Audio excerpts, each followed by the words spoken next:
Magandang umaga po sa lahat. Ayan, Luzon, Visayas, Mindanao, kung saan kayong panig ng mundo po. Nagbabalik tayo rito sa aking YouTube channel po para pag-usapan na naman ng another coins na dyan sa ating harapan.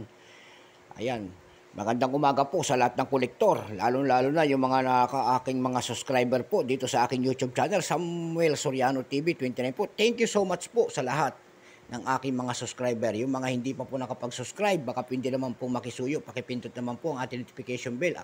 Subscribe po, ayan, para ma-update po kayo sa mga gagawin ko pang latest na video po. About coins ang ating pinag-uusapan dito sa aking YouTube channel po. Ayan, para maliwanagan tayo sa mga presyo ng ating mga coins. Ayan po. At magandang umaga po sa lahat ng kolektor, Luzon, Visayas, Mindanao, kung saan kayong panig ng mundo po. Ang pag-usapan po natin ngayon ay ang ating bulinggit na si Melchora Aquino. Ayan. Year by year lang ang aking inano rito. Ayan po. 1979 po, ayan po.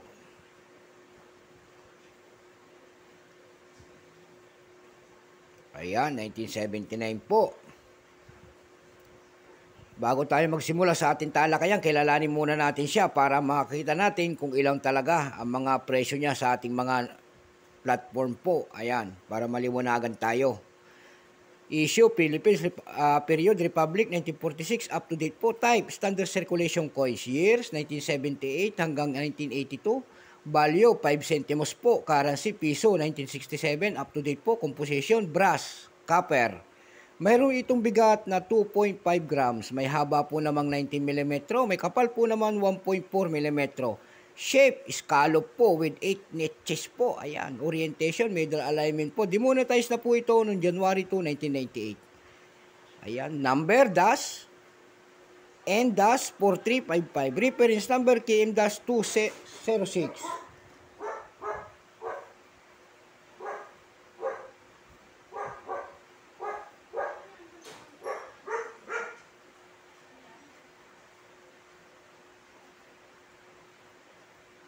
Ayan po, tayo nagbabalik. Mayroon lang tayong pinuntahan. Reference number po, KM-206. Ayan po, Melchora Aquino po yan. Ayan po. Yung nasa likod naman po, kung tawagin nila yan ng scientific name, Sales of the Philippine Central Bank po. Ayan po, Bangko Sentral. Ang bagong lipunan series po, ito nakapaloob. Ayan po. Luma na po ang ating Melchora Aquino, punong-puno na po ang makipagdigma. Ayan po yung lalaki, handang makipagdigma po. Ayan, nakataas ang kanyang kamay. Ayan po. Ganyan ang ating mga bayani. Ito po, 1979, tatlong variety po ang ginawa. Ayan. May tinatawag silang BSP po. Ayan. FM proof at saka FM special uncirculated po nito. Ayan. Punta tayo sa 1979 BSP po, 32% po, ayan. Ang mintage po naman noon ay 12,805,000 pirasong ginawa, ayan po. May selling price na po doon sa atin numista, yung kanyang fine 16, very fine 16, extra fine 21. Almost uncirculated po nito ay 29 pesos, ayan po. Dako naman tayo doon sa 1979 FM proof, 0.6% lamang. Ilang pirasong ginawa po noon ay 3,645 piraso po. Ayan po. Wala pong selling price po doon sa ating numista. Dako naman tayo sa pangatlo na 1979 FM Special Uncirculated po. Yung tinatawag nila. 0.7%. Ayan. 10,000 copies lamang yun. Ayan po. Dako naman tayo sa kanyang mga selling price doon sa ating numista.com po. May nagbebenta na nito ng $6.93. Mayroon rin po $13. Ayan po. Doon po sa ebay.com po may nagbebenta na rin po ito ng $6.50.